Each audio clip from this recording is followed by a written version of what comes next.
నాలుగో నామం నాన్న. ఈ నామంతో ఆఖరి నామం ఎందులో అరుణారుణ కౌసుంభ వస్త్ర భాస్వత్ కటీతటిలో 5వ నామము వస్త్ర. వస్ ప్లస్ త్ర. వస్ ప్లస్ త్ర అంటే వస్త్ర అంటే ఏంటంటే మూడింటిగా ఉండేది అని. త్ర అంటే త్రయ, గాయత్రి, సావిత్రి, ఇట్లా. త్ర దత్తాత్రేయ, బ్రహ్మ విష్ణు మహేశ్వర స్వరూపం కదా. త్రేయ గాయత్రి స్వరూపం. మూడింటిగా ఉండేది అని అంటే త్రిపుటి స్వరూపిణి, త్రిపుర స్వరూపిణి అని అర్థం. మూడుగా ఉన్నదంతా కూడా అమ్మవారు వస్త్ర. అర్థమైందా? వస్త్రం అన్నమాట అమ్మవారి. ఈ త్రిపుటి, ఈ సృష్టి అంతా అమ్మవారికి వస్త్రంతో సమానము. చిత్ అంబర. అంబరము అంటే ఆకాశం. ఆకాశాన్ని వస్త్రముగా ధరించినది, త్రిపుటిని ధరించినది అమ్మవారు అని. జీవులలో త్రిపుటి స్వరూపిణిగా ఉన్నది అని. జాగ్రత్త, స్వప్న, సుషుప్తి, సత్వరజస్తమో గుణాలు, వాతాపిత్త కఫాలు, ఇటువంటి ఏవి తీసుకున్నా మూడుతోనే ఉంటాయి. ఇదంతా ఆవిడికి వస్త్ర. అలా బట్టలను కావు.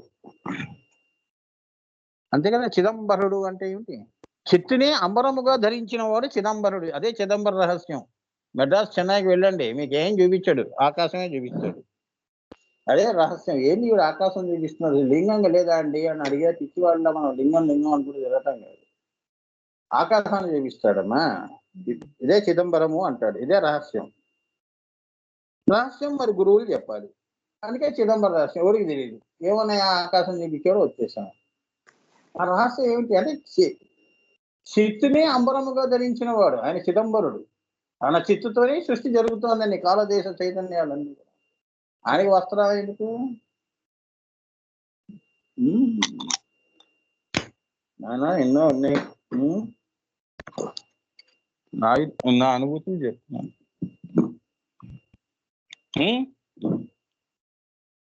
5వ నామం భాస్వత్. భాస్వరం అంటాం కదా, ఎప్పుడు మండేది. భాస్వత్ అంటే ఎప్పుడు మండేది. వాడు ఎప్పుడు కోపంగానే ఉంటాడు రా. అబ్బాబ్బా చర్చిలు ఆడిపోతుంటుంది మొహం. ఎప్పుడు నేను నవ్విన పాపాన పోలేదండి, ఎప్పుడు చూడలేదు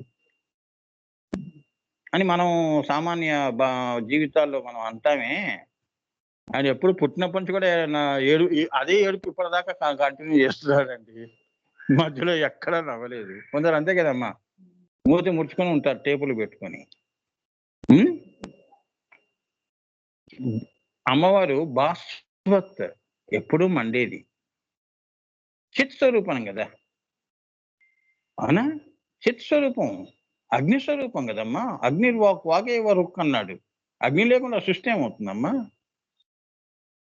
సో ఎల్లప్పుడూ ప్రకాశించుచున్నది. సూర్యుడు పొద్దున మరి సూర్యుడు కూడా మరి భాస్వత్. నీకు ఇప్పుడు చీకటైంది, ఎక్కడో మళ్ళీ ఉదయించాడు ఆయన.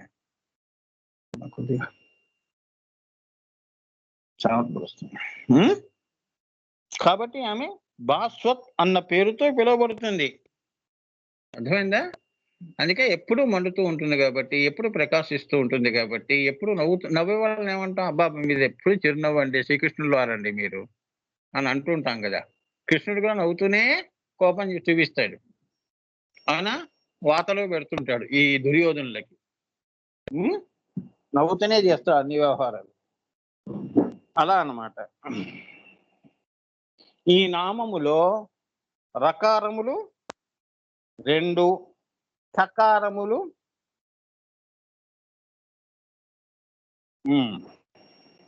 అరుణారుణ కౌసుంభ వస్త్ర భాస్వత్ కటీతటిలో రకారములు ఎన్నున్నాయి? 2 ఉన్నాయి. సకారములు 3, సకారములు 2, భక్కారములు 2, కకారములు 3, తకారములు 3, తకారములు 2, కకారములు. ఈ 2 వకారములు ఉన్నాయి. ఇన్ని చూడండి ఈ నామంలో. అంటే ఇక్కడ ఏం చెప్తున్నాడు అంటే, ఇవన్నీ కూడా రా ప్లస్ రాసుకోండి. రా ప్లస్ రా ప్లస్ రా equal to 2 + 2 + 2 6. Saw plus saw plus సా 3 + 3 + 3 9. ఇవన్నీ ఏమిటి స్వామి అంటే తత్వములు. బిందు పరతత్వం నుంచి ఇక్కడ వరకు 36 తత్వాలతో సృష్టి చేసింది అని భాస్వత్ అగ్ని స్వరూపము అని. చితగ్ని నుంచి భూతాగ్ని వరకు నీ కడుపులో ఉన్న అగ్ని వరకు 36 తత్వాలతో వచ్చిందని, అదే భాస్వత్ అని. అర్థమైందా? అగ్ని ఎన్ని స్వరూపాలు? అగ్ని అన్ని 36 తత్వాలతో ఆవిడ ప్రకాశించుచున్నది అని భాస్వత్ అంటే. ఈ 36 తత్వాలు కూడా అగ్ని స్వరూపాలు. ఇప్పుడు అన్నం తింటున్నాం మనం కడుపులో, అక్కడ మరి జఠరసాలు ఉండాలిగా, యాసిడ్స్. అన్నం ఎలా అరుగుతుంది లేకపోతే? అవునా? ఇది భూతాగ్ని. అట్లా 36 దేవతలకు కూడా అక్కడి నుంచి బిందువు నుంచి ఓం భూ ఓం భూ ఓం సో అక్కడి నుంచి ఇక్కడి వరకు కూడా రా ప్లస్ రా ప్లస్ రా. అలా తీసుకోండి. ఐం క్లీం సౌ అమ్మవారి బిందువు చిదగ్ని, మధ్యలో లోకాలు, మళ్ళీ ఓం భూ ఓం సో మాం, రా ప్లస్ రా ప్లస్ రా. ఇవన్నీ కూడా 36 తత్వాలుగా ఎలా భాషిస్తుందో చూడండి. ఇదే నవావరణ 9. 3 + 6 9. సా ప్లస్ సా 1 + 1 2, సా ప్లస్ సా ప్లస్ సా 3 + 3 9, భా ప్లస్ బ్లా 8, కా ప్లస్ కా 1 + 1 2, తా ప్లస్ తా ప్లస్ తా 1 + 1 + 1 3, వా ప్లస్ వా plus equal to 4 + 4 equal to 8. ఇవన్నీ కలిపితే మొత్తము 38 తత్వముల స్వరూపిణి అని దీని వలన తెలుస్తున్నది. 36 తత్వాలతో అమ్మవారు భాషిస్తోంది, ప్రకాశిస్తోంది అని. ఇది అమ్మవారి యొక్క పూర్తి స్వరూపం. 36 తత్వాలు ఉన్నాయి కదమ్మా. 37వ తత్వం ఏమో పరాశూన్యం. పైన బిందువు పైన, బిందువు దగ్గర నుంచి లెక్క పెట్టుకుంటూ వస్తే 2 + 2 అమ్మా శివాశక్తి అవునా, ఇద్దరు కదా, 2 + 2 అలా వేసుకోండి. టా ప్లస్ టా 1 + 1 2 వాళ్ళ వరకు లెక్కలు. మళ్ళీ ఈ దేవతా లోకాలు, తర్వాత మన లోకాలు, అలా అన్నమాట. 36 తత్వాలతో ఆమె భాషిస్తోంది అని ఈ యొక్క ఏది తంత్రశాస్త్ర ప్రకారంగా, సంఖ్యాశాస్త్ర ప్రకారంగా చెప్పారు ఆయన. ఈ సంఖ్యాశాస్త్రం నేను తర్వాత ఎప్పుడైనా నేను చెప్తాను. ఇంకా దీన్ని మళ్ళీ విడమరిచి చెప్పడం కష్టం. అవన్నీ అంత అవసరం లేదు మీకు, ఇది చాలు. లేకపోతే మీరు పెద్ద బాల శిక్ష పెట్టుకొని చూసుకోండి. అమ్మవారు ఆ అయితే ఆమె ఆ, ఈయన ఆ ఈ అంటే ఈ, అలా అవన్నీ తత్వాలు కదమ్మా. 0 1 1 2 2 3 3 4 4 ఇలా. ఒకటి అమ్మవారి 18, అయ్యవారి 18 36 సరిపోయినాయా అంటున్నాడు ఆయన. అర్థమైందా? 18 18 ఎంత? మళ్ళీ 36 3 + 6 ఎంత? 9 నవావరణ. ఇద్దరు శివశక్తో యుక్తో యది భవతి శక్తా ప్రభవితున్ నచ దేవం దేవో న ఖలు కుశల స్పందితమపి. వాళ్ళిద్దరూ ఉంటేనే ఈ సృష్టి స్పందిస్తుంది అని. 36 తత్వాలు ఉంటేనే నీ శరీరం కదులుతుందని, లేకపోతే కదలదు. ఈ రథం ముందుకు వెళ్ళదు. పెరాలసిస్ వచ్చి మంచాల మీద పడిపోవటం. తత్వాలు లోపిస్తే, ఏదైనా తేడా వస్తాయి. వాతాపిత్త కఫంలో తేడా వచ్చిందంటే జ్వరాలు వస్తాయి. హీట్ ఎక్కువైందంటే జ్వరం వచ్చిందండి. అన్నం అరగట్లేదండి, రుచి తెలియట్లేదండి. అదన్నమాట చెప్తున్నాడు. భాస్వత్ అంటే అది అమ్మవారు.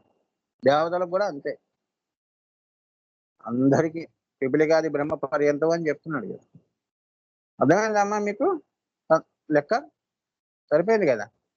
18 మరి మనకి కింద వరుస 18 పళ్ళు, పైన వరుస 18 పళ్ళు, 2 కలిపితేనే వైఖరి మాట వస్తుంది కదా. అక్కడ 2గా ఉంది, మాట ఏమో 1గా ఉంది. ఇప్పుడే అర్చన ఏం చెప్పింది? 2 కళ్ళు 1 చూపు అన్నావా అమ్మా అర్చన? మరి ఇదే మరి లెక్క. సరిపోయిందా? శివ పార్వతి ఉంటేనే నువ్వు మాట్లాడగలుగుతున్నావు. కింద పళ్ళు పైన పళ్ళు 16 16 ఇక జ్ఞానదంతాలు రావాలి. 3 దంతాలు అమ్మవారి చేతిలో ఉంటాయి మరి. అవి రావాలి మరి. జ్ఞానదంతం వస్తే అమ్మో! వీడు సామాన్యుడు కాదండి. అట్లా 32.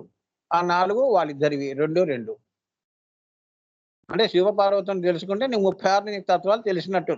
అంటే నువ్వు జీవన్ముక్తుడివయ్యావు. మూడో కన్ను దగ్గరకొచ్చావు. అహం బ్రహ్మాస్మి అంటావురా వెధవా అని. 32 పళ్ళతో జీవిస్తావా? 36తో ఉంటావా అని. ఆ రహస్యం తెలుసుకో. అదే లలితా సహస్రనామంలో ఉన్న రహస్యం. ఇంకో 4 పనులు అదనంగా రావాలి. చతుర్యాగ క్రమంగా చెయ్యి అని 4 అంటే. అమ్మవారిని చేరుకోవాలి అంటే.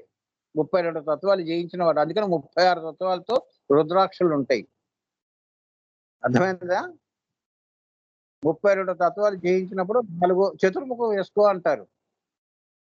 నీకు మంచి తెలివితేటలున్నాయి 4 వేసుకో అంటారు. తర్వాత త్రిముఖి వేసుకో, ద్విముఖి వేసుకో, ఏకముఖి వేసుకో అంటారు.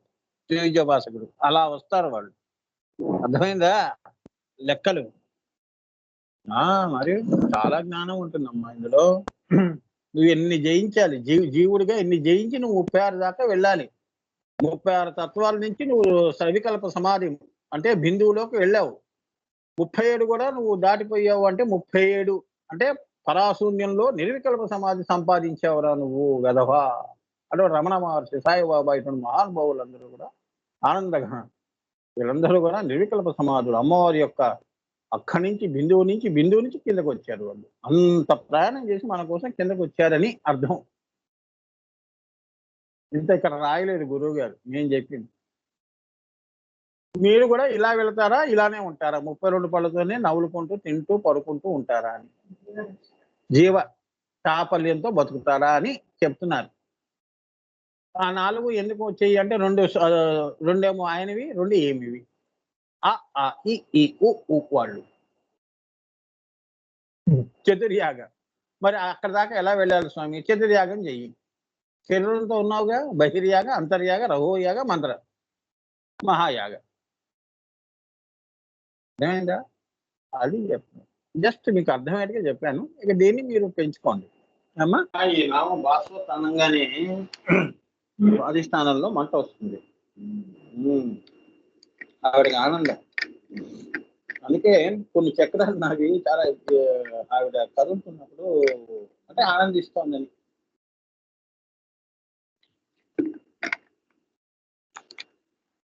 ఆనంద తాండవం చేస్తుంది. అది చేస్తున్నప్పుడు మన శరీరంలో ఉంటాను కదా, జీవుడు కదా.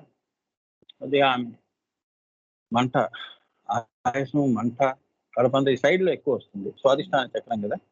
తర్వాత చల్లబరుచుకోవాలి. వర్షం కురిపించాలి మణిపురం నుంచి. చల్లబడు తల్లి ఇంక అయిపోతుంది 5 నిమిషాలు. అన్నీ చాలా పవర్ఫుల్ అమ్మా అమ్మవారు. శరీరంలో ఇవన్నీ సానుభూతులు మాకు. ఇదేం తెలిసింది ఏమ్మా? సో 38 తత్వములు. సో కౌసుం అని దీని మొత్తం 38 తత్వములు స్వరూపము అని దీని వలన తెలుస్తున్నదమ్మా.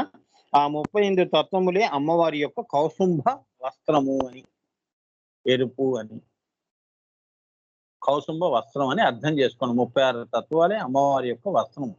అమ్మ నా యొక్క 36 తత్వాలు, 32 తత్వాలు నీ స్మరణే. సో నేను నీకు అమ్మవారి అలంకారం చేస్తున్నాననేది భావముతో నువ్వు చెయ్యి.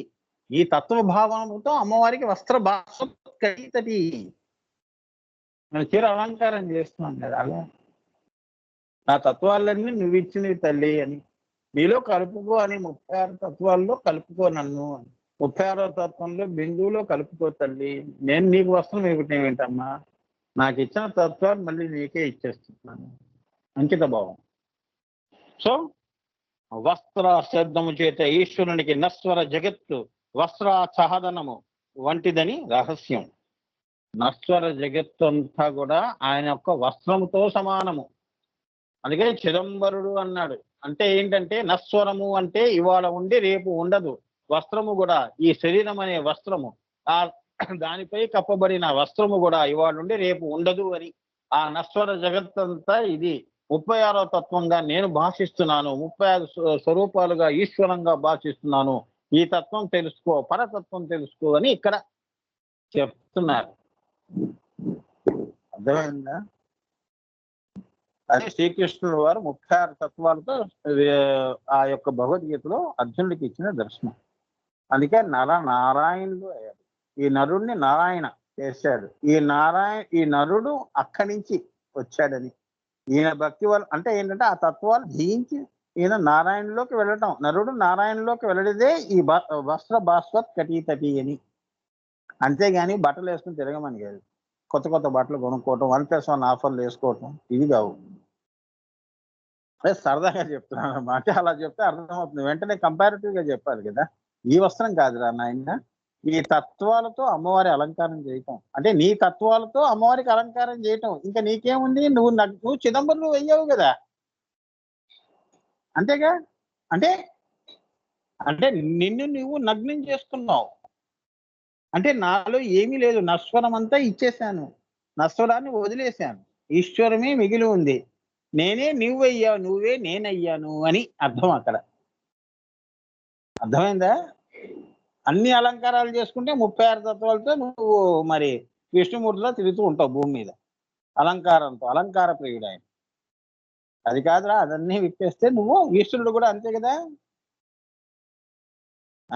మరి ఆయన ఏం కట్టుకుంటాడు? పులి జన్మం కట్టుకుంటాడు, అంతేగా. అదే తత్వం అయింది 36 తత్వం.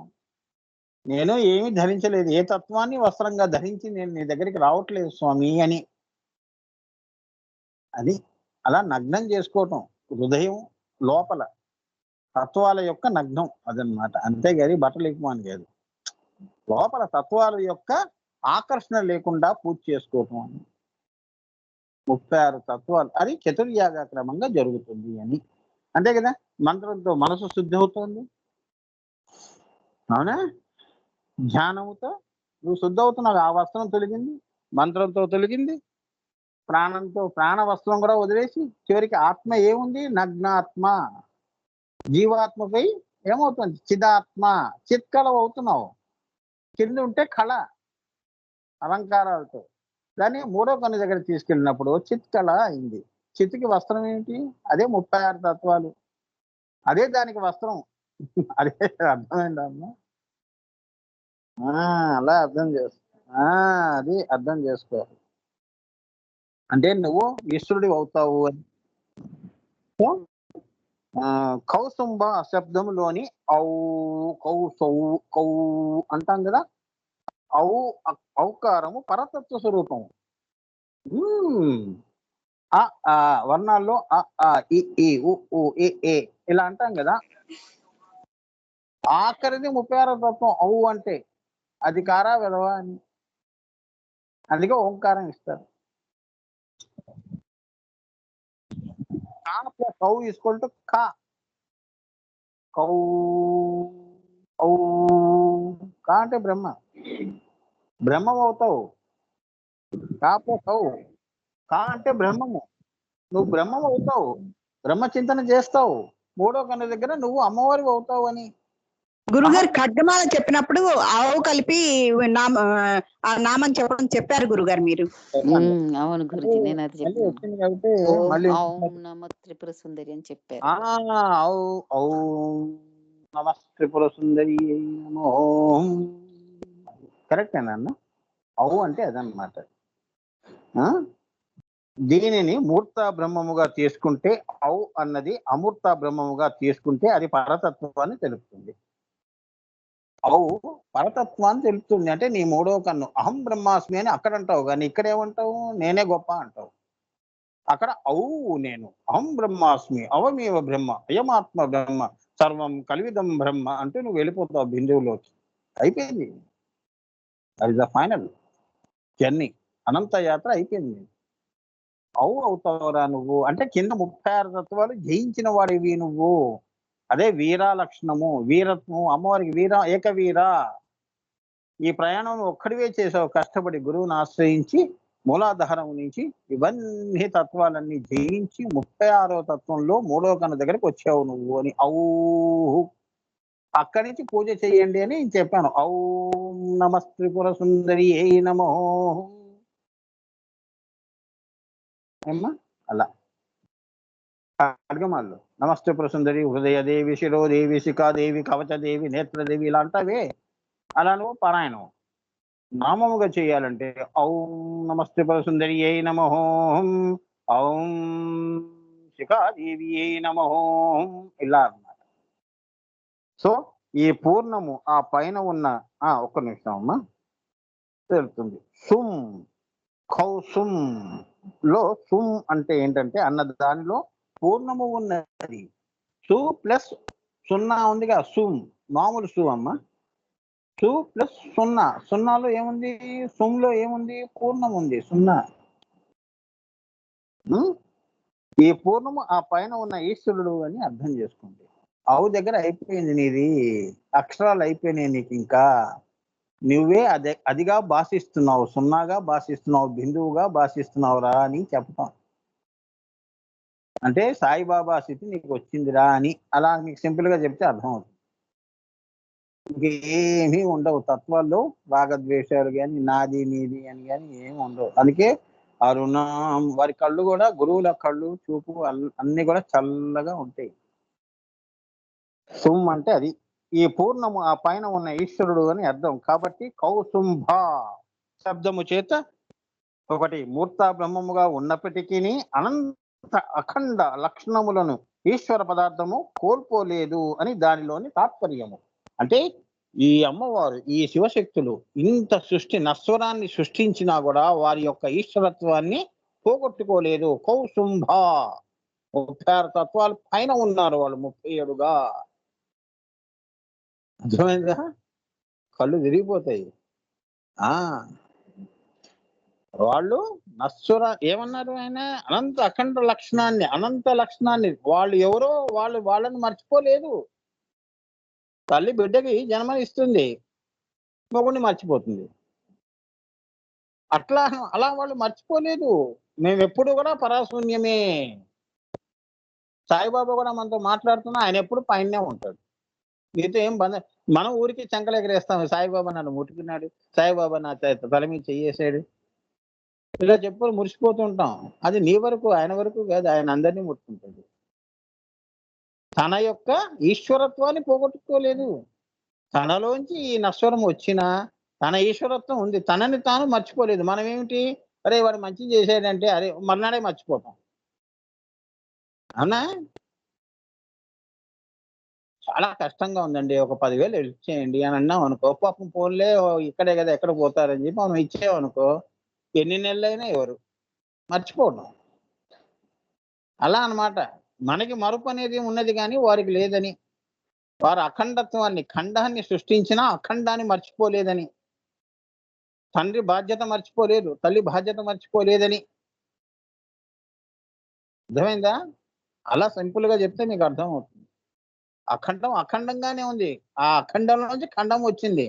అంత మాత్రాన ఆ అఖండం మర్చిపోలేదు. అంటే వారే అఖండం నుంచి ఖండమై శ్రీచక్రమై ఇంత సృష్టి చేసినా ఇందులో వాళ్ళు ఉన్నా దాన్ని మర్చిపోలేదు. ఇందులోనూ ఉన్నారు, మళ్ళీ ఇదంతా మళ్ళీ అందులో కలుపుకుంటారు. ఖడ్గమాల. ఓకే అమ్మ, ఇక్కడికి అయిందమ్మా 37వ నామం. ఇక్కడికి అరుణారుణ కౌసుంభ వస్త్ర భాస్వత్కటీతటి అనే దానికి నేను అమ్మవారి దయతో, గురువుల కృపతో చెప్పడం జరిగిందమ్మా. మరి మీరందరూ కూడా దాన్ని అర్థం చేసుకున్నారని, ఏ రకంగా ఈ దృష్టితో, శివ దృష్టితో అమ్మవారిని మీరు పూజ చేసుకోండి, దేవుని పూజ చేసుకోండి. అమ్మ తప్పకుండా పలుకుతుంది అమ్మా. సో అందరికీ అమ్మవారి ఆశీస్సులు పడుకోండి. 38 రత్నాలు ఎప్పుడు జాగ్రత్తగా పెట్టుకోండి అమ్మా. ఇదే మీ హారాలు, గురువు గారు ఇచ్చే హారాలు అన్నమాట. మీ అందరికీ ఇవే రుద్రాక్షలుగా ఇస్తున్నాను. 38 మా గురువు గారు, దీని అర్థాలు ఇలా ఉంటాయి. ఈ స్మృతిని మీ విస్మృతిలోకి పంపించకండి. ఈ స్మృతిలో ఉంటూ లౌకిక వ్యవహారాలు చేయండి అని.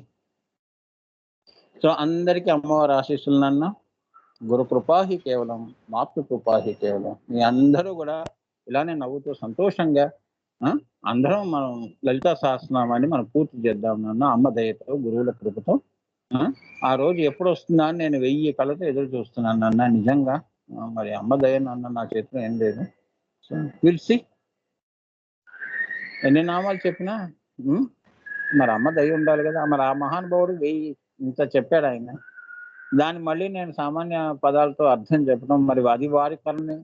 అది నాన్నగారే బతుకున్నప్పుడు చెప్పారు. దీన్ని ఇంకా డీటెయిల్గా నాకు రాబోయే వాళ్ళు చెప్తారు అని. సో వారి ఆశీస్సులే తప్పకుండా నేను ఈ నామాలు ఇంకా నేను ఇది మీకు అది కూడా ప్రజ్ఞా విలాసం చెప్పాలి చక్రాల గురించి. అతి త్వరలో మీ అందరికీ సానుభూతి తప్పకుండా అమ్మవారి దయ, గురువుల కృప. మీరేంటో మీరే తెలుసుకుంటారు. నేనేం చెప్పను. నేను కాదు మిమ్మల్ని తయారు చేసేది. నా వెనక ఉన్న గురు పరంపర ఆశీస్సులు. ఏమ్మా?